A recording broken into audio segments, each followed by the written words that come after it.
Good afternoon. Please have a seat. Good afternoon, everyone. The President has been clear that every day, in every way, our administration will work on behalf of the American people. And this has been true as we delivered historic relief through the American Rescue Plan to families and small businesses, as we continue the fight to pass legislation to protect and strengthen the sacred right to vote, and as we continue the work to strengthen our nation's care economy. And this is true today, because today we move one step closer to making a once-in-a-generation investment in our nation's infrastructure. Today, Democrats, independents, and Republicans in the United States Senate passed the Infrastructure Investment and Jobs Act. So let me describe just a little bit about why this bill is so important. It is an investment in the roads and bridges we drive on every day to get our kids to school. It is an investment in the public transit we rely on to get to work. It will mean people in our nation won't have to drink water from lead pipes or go to a fast food parking lot to get high-speed internet. This bill will also establish a national network of electric vehicle chargers that the President has been fighting for a long time, and build toward a national fleet of electric school buses. And the way I see it, an investment in infrastructure, it provides people with what they need to get where they need to go. This bill that passed the Senate today gives people what they need to get where they need to go. And it will do that while also creating millions of good union jobs for our nation's workers. It will do that while also helping our nation's businesses compete worldwide. And so just so we are clear, we are not going to raise middle-class taxes to pay for it, because that's what the President promised, and that is what we must deliver. This afternoon, I was proud to preside over the Senate vote, and I want to thank the senators who worked together to pass this bill. I also thank the members of the House who will now work to get this bill to the President's desk. And first and foremost, we would not be here today were it not for the leadership of our President, Joe Biden. Mr. President, from the very start, you welcomed ideas. You welcomed debate.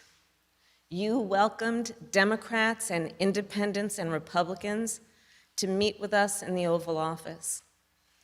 In those meetings, I watched as you listened. In those meetings, you deliberated. You were determined to bring all sides together and to deliver real results for the people of our nation. And I know that even after this vote, our work will not stop. Even when you sign the bill into law, our work will not stop. We will never stop working on behalf of the American people. So thank you, Mr. President. Thank you, thank you. And now it is my great honor to introduce the President of the United States, Joe Biden. Thank you very much.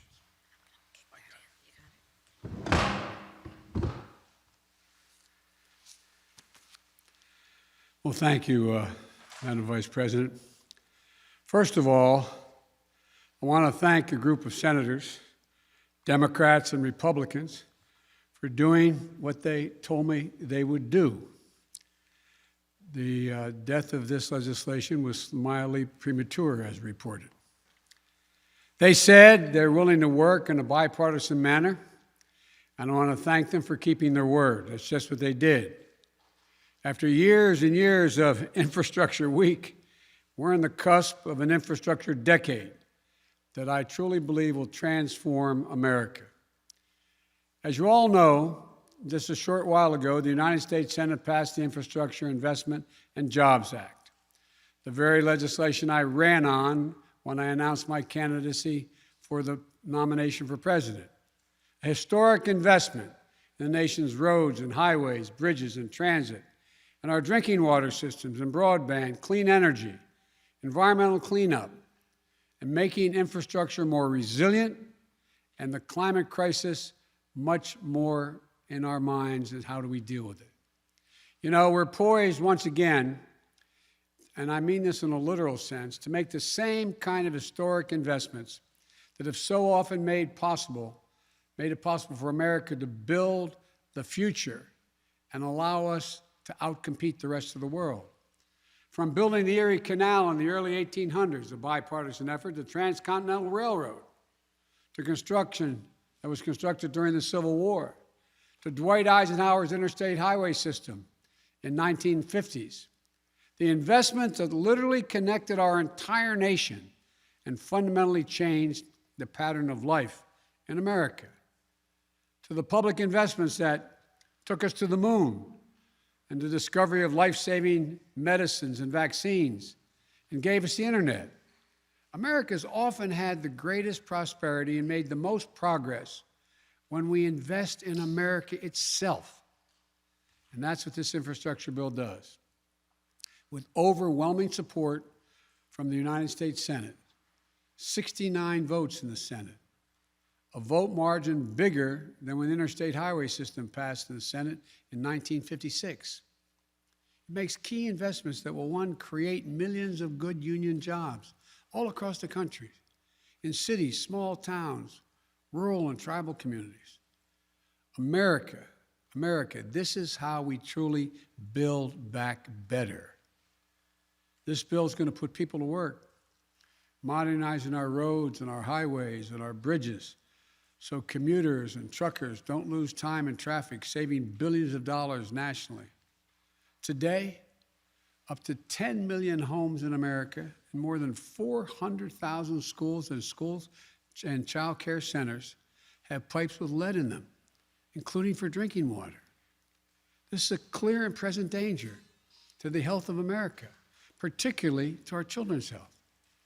This bill is going to put plumbers and pipe fitters to work, replacing all the nation's lead pipes so every child, every American, can turn on a faucet at home or in school and know they're drinking clean water.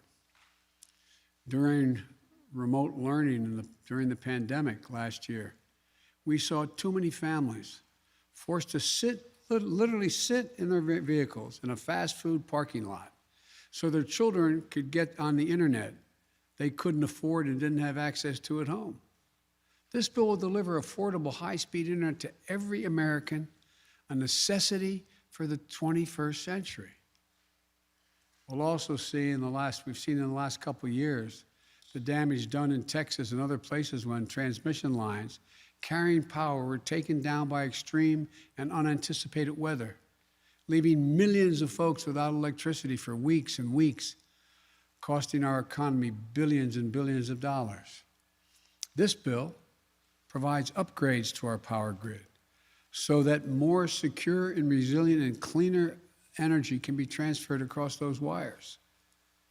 Down in New Orleans, I met with the incredible women and men who are in charge of the water system, some of it running on technology that is literally 100 years old. This bill is going to provide opportunities to upgrade their system. It also allows American workers to strengthen our natural infrastructure, like our levees. These are at risk of catastrophic collapse in the face of extreme weather like superstorms, wildfires, droughts, hurricanes, and heat waves.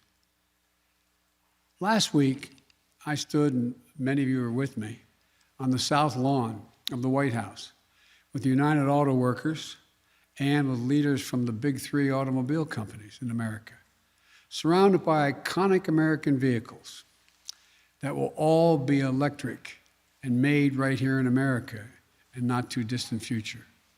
This bill is also going to put IBEW workers, electrical workers, to work installing a truly national network of electric vehicle charging stations that will transform the way we travel and move commerce. And by the way, around those charging stations, you'll see, just like around we put in gas stations on interstate highways, you'll see other industries build up. We have the benefit of significantly reducing pollution from vehicles on our roads. Look, this bill, I believe, will make the most important investment in public transit in American history. When I went to Philadelphia not too long ago for Amtrak's 50th anniversary, I was proud to be able to say that this bill was in the works and that it would be the most important investment in rail since the creation of Amtrak itself. This bill will upgrade railroad tracks so people can get to work and their destinations faster, and will build new lines to get people to more places faster, reducing, I might add, pollution as well. And here's another critical part of the bill. 90% of the jobs created don't require a college degree. You're tired of hearing me say it, I know, but this is a blue-collar blueprint to rebuild America. We're going to do all of this by keeping my commitment. We will not raise taxes by 1 cent on people making less than $400,000 a year. Everyone from union to business leaders to economists, left, right, and center, believe the public investment contained in this bill will generate more jobs, higher productivity, higher growth for our economy over the long term. Forecasters on Wall Street project that over the next 10 years, our economy will expand by trillions of dollars, and it will create an additional 2 million jobs a year beyond what was already projected. Good paying jobs all around the country. Experts believe the majority of the bill's benefits will flow to working families. Faster commutes, cleaner water, less expense, available and affordable internet. These are the things that working families need. As last week's job report shows, our economy is recovering at a record rate.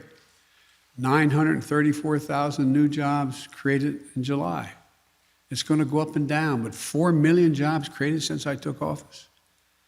This bill is going to help make a historic recovery a long-term boom.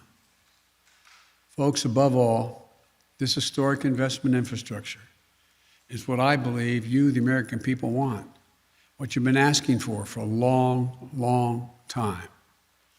This bill shows that we can work together. I know a lot of people, some sitting in the audience here, didn't think this could happen. This bill is declared dead more often than anyway. That bipartisanship was a thing of the past. From the time I announced my candidacy, about bringing the country together and doing things in a bipartisan way, it was characterized as a relic of an earlier age. As you may well remember, I never believed that, and I still don't. So I want to thank those senators who worked so hard to bring this agreement together. I know it wasn't easy. For the Republicans who supported this bill, you showed a lot of courage. And I want to personally thank you for that. And I've called most of you on the phone to do just that. You have, and no doubt you will, disagree with me on many issues. But where we can agree, we should. And here on this bill, we prove that we can still come together to do big things, important things for the American people. For the Democrats who supported this bill, we can be proud of this unprecedented investments that are going to transform the nation and change millions of lives for the better. Think about what's going to happen in a practical sense. Clogged arteries at the heart of our economy, they're going to be opened up. That will reduce transportation costs, reduce commuting costs, and as a result, reduce cost overall for families and businesses. And there's safety provisions being, as I said not long ago, everyone can tell you what the most dangerous intersections in their communities are. There's money in there to deal with those specific needs. Thousands of bridges will be safer and more accessible. And by the way, as you've heard me say before, some bridges are so weak that they couldn't have a fire truck go across it, requiring the fire department to go 10, 12 miles out of the way to get just literally a mile away to put out a fire. Millions of lead pipes carrying drinking water to our homes and schools and daycare centers. They're finally going to be replaced. Never again can we allow what happened in Flint, Michigan, and Jackson, Mississippi. Can never let it happen again. High-speed internet, going to be available and affordable everywhere to everyone. So farmers nationwide can get the best prices for their products at home and abroad by knowing when to sell. And children in Chicago or Philadelphia never have to again sit in the McDonald's parking lot to do their homework.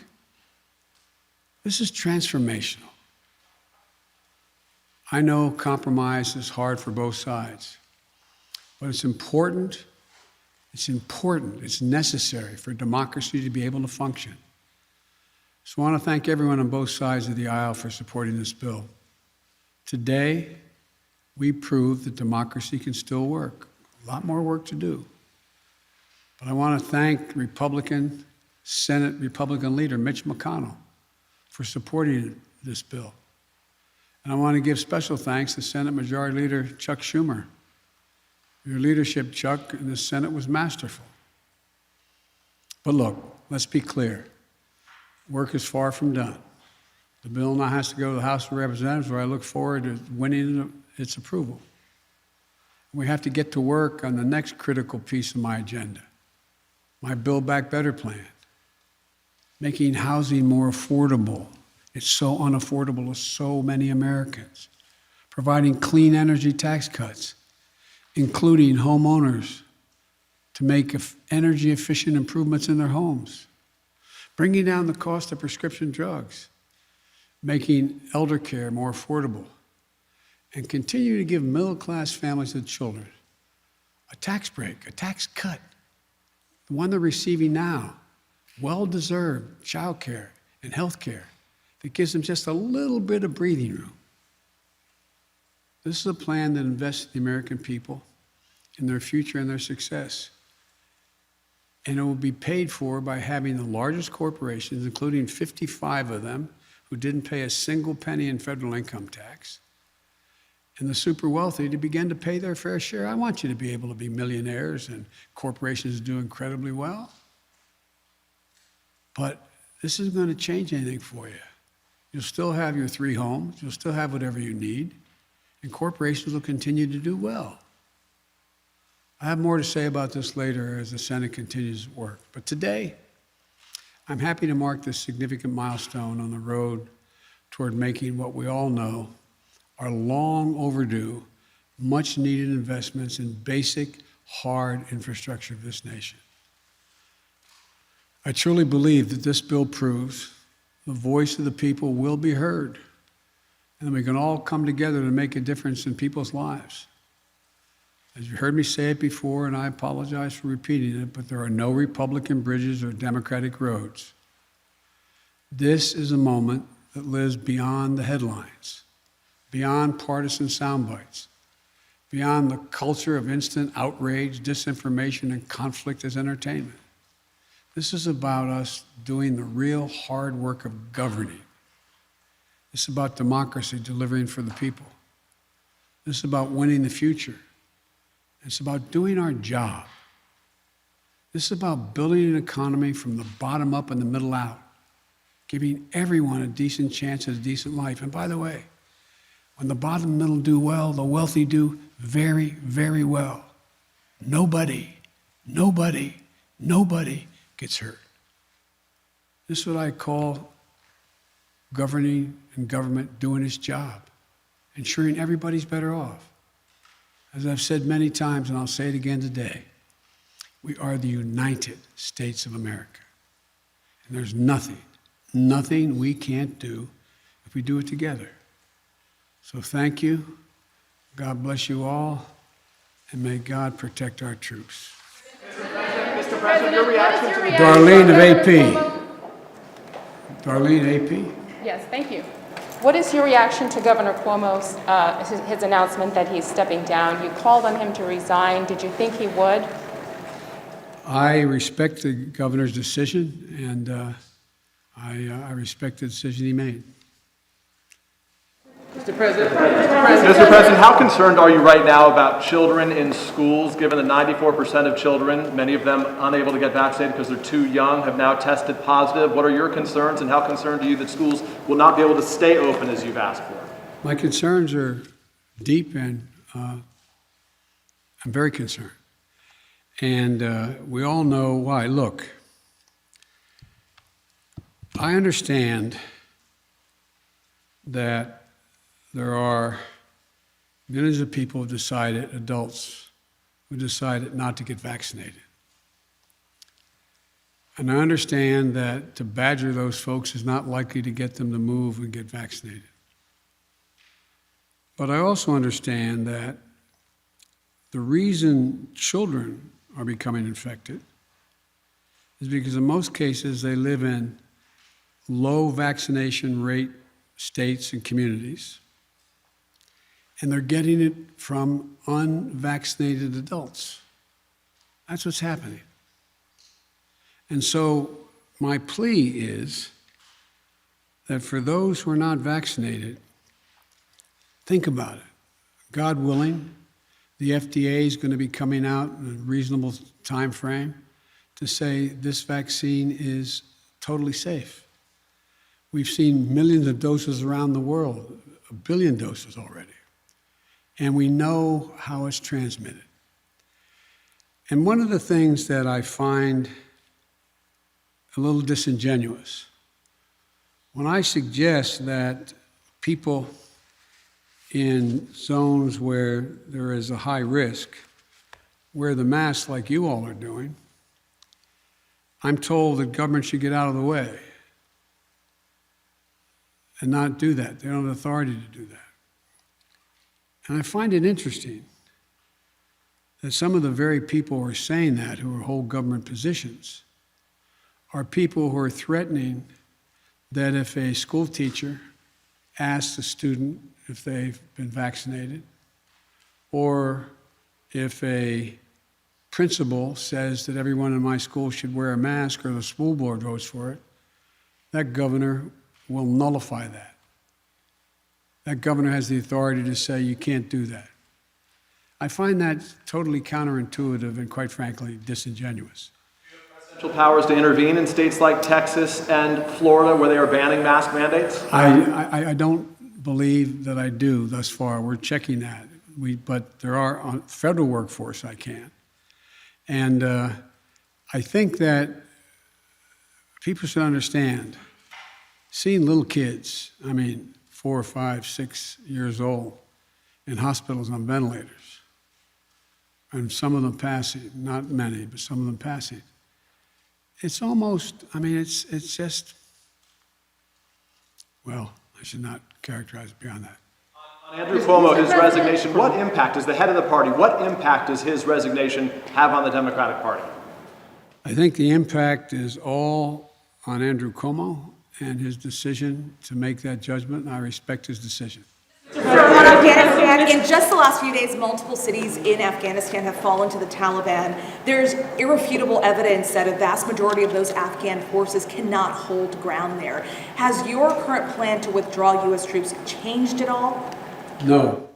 Look, we spent over $1 trillion over 20 years. We trained and equipped with modern equipment over 300,000 Afghan forces. And Afghan leaders have to come together. We lost death and injury, thousands of American personnel. They've got to fight for themselves, fight for their nation. The United States, I'll insist we continue to keep the commitments we made of providing close air support, making sure that their Air Force functions and is operable, resupplying their forces with food and equipment, and paying all their salaries. But they've got to want to fight. They have outnumbered the Taliban, and I'm getting daily briefings. I think there's still a possibility. You have a significant new Secretary of Defense, our equivalent of Secretary of Defense in Afghanistan, Bushmullah Khan, who's a serious fighter. I think they're beginning to realize they've got to come together politically at the top. But we're going to continue to keep our commitment. But I do not regret my decision. To this side, yes, ma'am. Mr. President, on the issue of the infrastructure bill and the work that you have ahead of you now, are you concerned that are you confident that you have the support of all the Democrats on board to get this $3.5 trillion package through? I keep asking you that. I know you're dear. My mother would say, God love you, dear. Look, I have, as I said, and I'm not referring to you in particular, just overall. I was going over some of the quotes from the moment that I got elected, how my plan was dead. It's the exact same plan I ran on. We'll see. I continue to be an optimist. As I told you, I was once referred to by a doc as a congenital optimist. I think that we can get a significant portion of the, if not all, of the reconciliation bill, the budget, they're having the vote-a-thon now. I think over the next month, which is the way it's going to work, they vote on all these amendments, and then they get to the business of seeing how they can make it work and then come back. I know you understand this well, but the public wonders what we're talking about sometimes, and decide exactly what's in that reconciliation bill and how much is going to be spent. I think we will get enough Democrats to vote for it, and I think that the House will eventually put two bills on my desk, one on infrastructure and one on reconciliation. Thank you. Can I ask you about things like... Thank you so much, Mr. President. I'm just sort of turning to the Delta. I'm sorry, go ahead. No, that's right. I'm just turning to the Delta variant for a moment. I wanted to see if, in retrospect, you think your administration put enough mitigation measures in place early enough, and whether you should have perhaps heeded some of the lessons from other countries that had data as early as May and June about how the variant spread. No, we knew how the variant spread, and we know the vaccines prevent the spread. So it's like, a lot of countries didn't have the vaccines that we were able to put together to make sure every single American, we have over 600 million doses of vaccine for Americans. And we've exported over 500 million, we will over 500 million. So we knew what is disappointing is that more people were not willing to take the vaccine. We've done everything in our power. Well, I shouldn't say there's probably more. We will do more. But we continue to try to make the case to the American people who haven't taken the vaccine that it's in your interest, can save your life, and can fundamentally impact on the lives of your children or people you love. Now, one of the things that's happening, as bad as things have gotten, the death rate is 1/50th, or don't hold me to the number, but significantly lower than when I inherited this job, when I inherited the coronavirus pandemic, when I first got elected. So the thing that I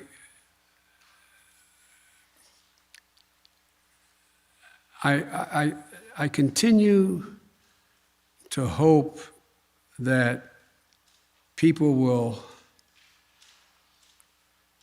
overcome their fears, because their fears are based on, some are just as a political statement, but very few.